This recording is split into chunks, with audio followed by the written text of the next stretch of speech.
Hello and welcome once again for another ES340 video. This will be Day 10 Example Problem 1.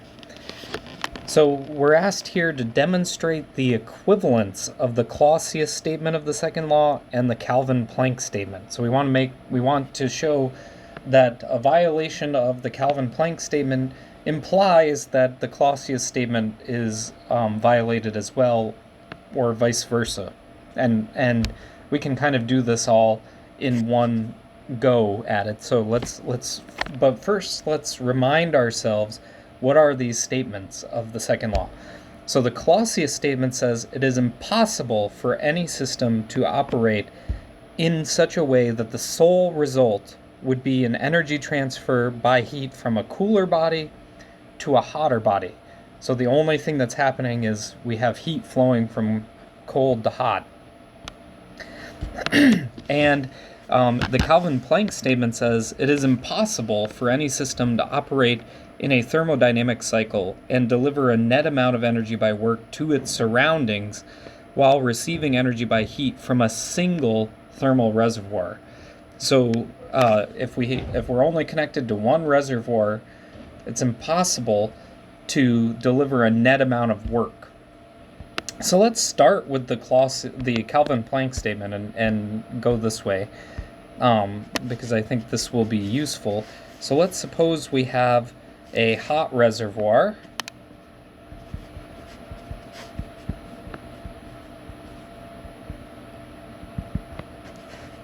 and we have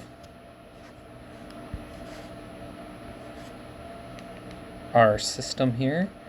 Let me just redo this.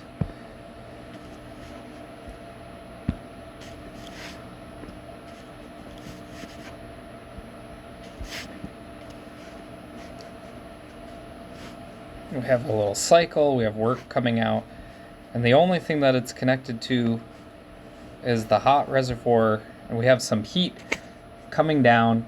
This is going to be the work of the cycle, and let's call this QH. This is the heat coming from the hot reservoir. Okay, so this violates the Kelvin-Planck statement.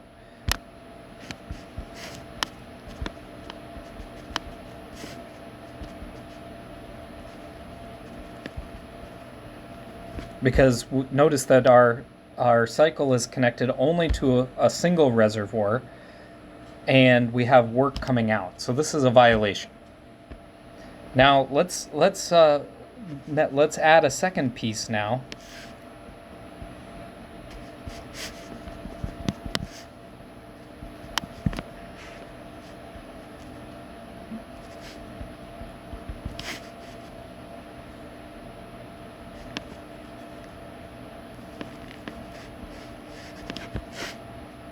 Okay, and this is only connected to this. Now we're going to want a second reservoir in order to relate this to the Clausius statement, right? Because the Clausius statement says you can't have heat going from the cold to the hot. So let's have a second reservoir down here, but this is not connected to it. Okay, so this is going to be the work of the cycle. We'll have a cold reservoir.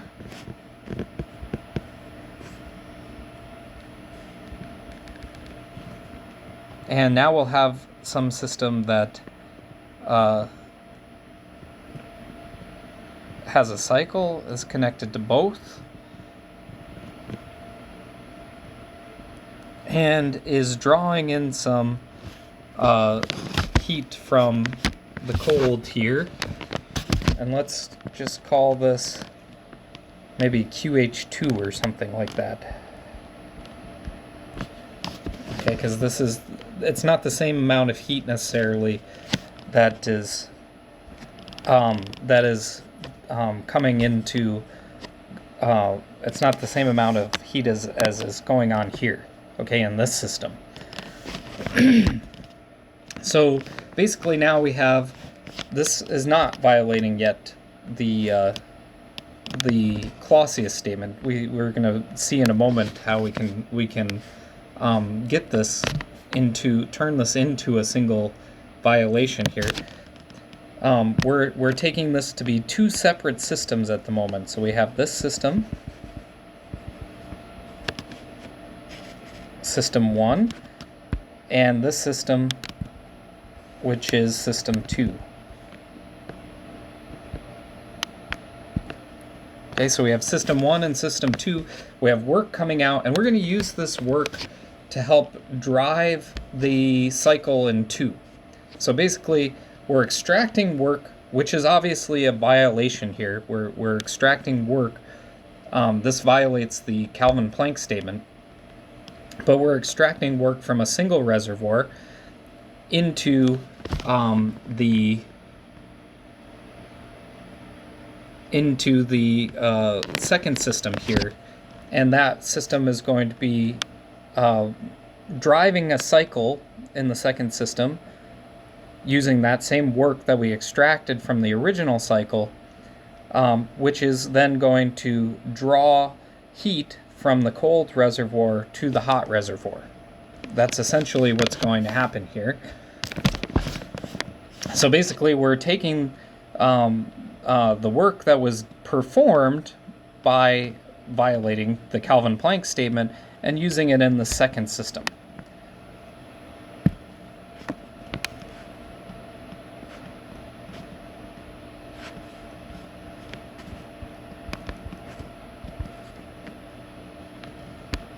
Well, let's before I make the second drawing here, which is going to basically, I'm going to combine these two separate systems into a single system, and then we'll be able to see. But let's actually write down some of the things that we know here.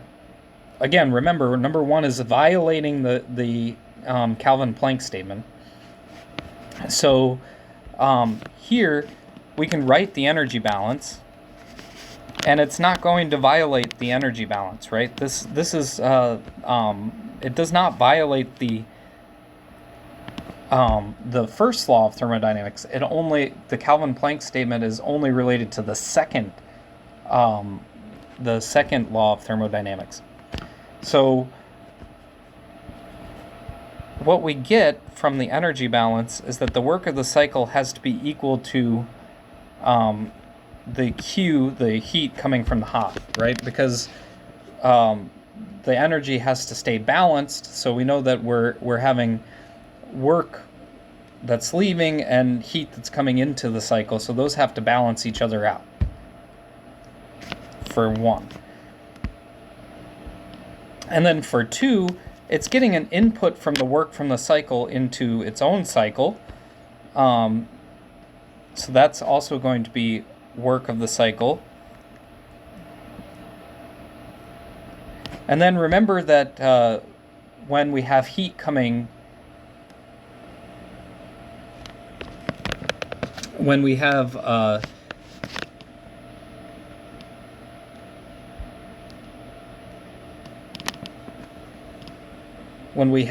this is going to be minus work of the cycle, right? Hold on. This is going to be minus work of the cycle because the work is coming into the system. And remember, from the way the book defines work, that's going to be a negative. So minus work of the cycle is equal to, well, we have heat coming in, which is QC, minus heat going out, which is QH2. I think I was going to make that a sub value there. So, which means that I can rewrite this as the work of the cycle is equal to QH2 minus QC. Okay, if I distribute that negative sign through, that's what I get. Okay, very good. So now let's draw the combined system. I want to combine this into a single system.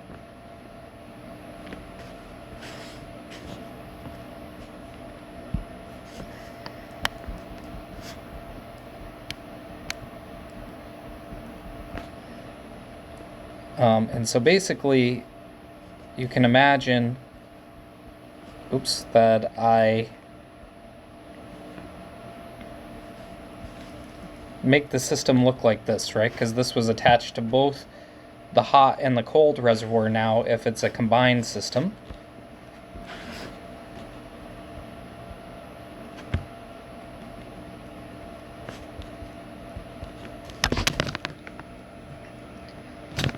And the question is what's happening? Well, I have Q hot coming down into the system.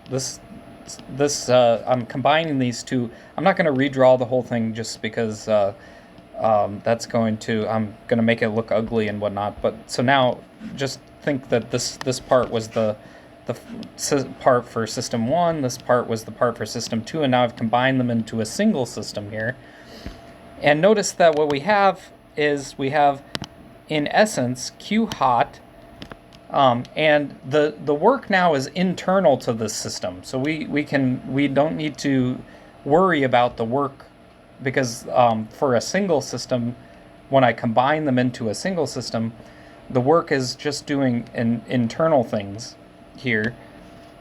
So the net result is that I have QH, not Q hot, sorry.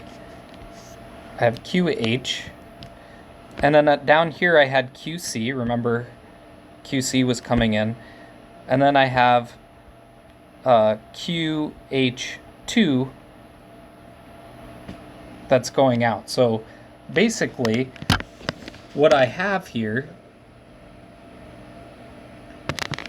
is this system happening. But what is QH2? Well, remember that the work of the cycle was equal to QH. That came from number 1. So that means that I can replace that with this here. So doing so, combining equations 1 and 2,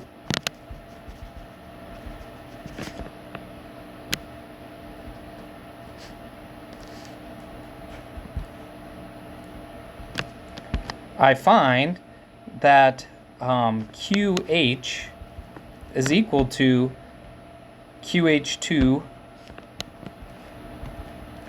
minus QC.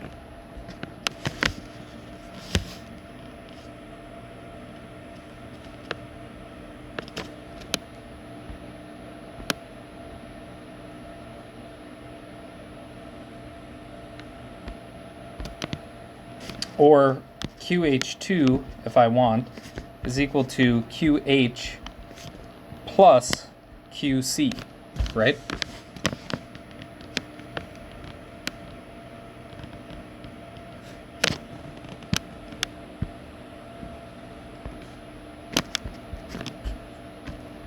Rearranging here. Okay, so let's draw this one more time, just so that we can collect here all of the results. We can go through the full logic now of why the two statements are equivalent.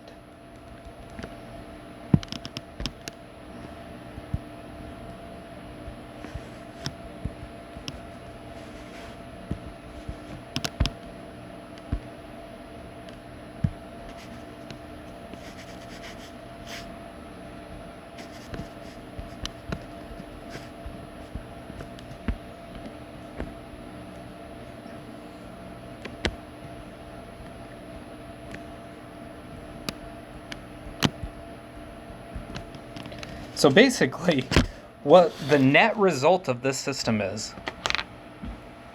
that I am just drawing the heat from the cold reservoir into the hot reservoir, which is a violation of the Clausius statement. How do I know that? Well, look here. QH2. Remember, we just saw that QH2 is equal to QH plus QC, right? But in net, we're losing QH from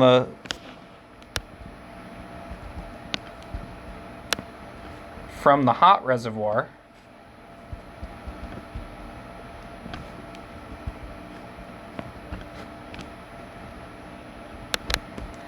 and gaining QH plus QC. So QH plus QC minus QH is the net result.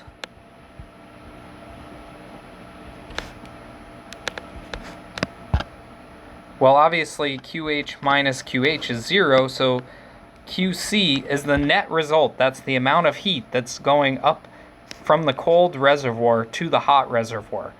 So notice that the only thing happening here, in this combined system now that I've made, and probably the hard part was of this is just realizing that I need to have a second system in order to work through this equation. But the net result of this is simply that I'm taking QC and I'm moving it up from the cold reservoir to the hot reservoir. Right? That's the net result here that we just found by working through all of the energy balance for the whole system here. And we find that QC is being drawn up from the cold reservoir to the hot reservoir. That's the net result of everything that's happening in the system, which is the exact thing that the Clausius statement says cannot happen. So because of that, these two are equivalent, right? The Kelvin-Planck statement, which number 1 was violating, when I combined it into this second system and combined everything into a single system, I found that I was getting just drawing I was just drawing heat from the cold reservoir to the hot reservoir, which is also a violation of the Clausius statement. So basically we're done here.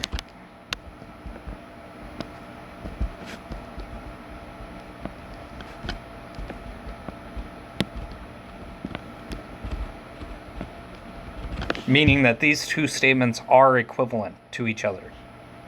That's all that I have for this video. Hope to see you again soon.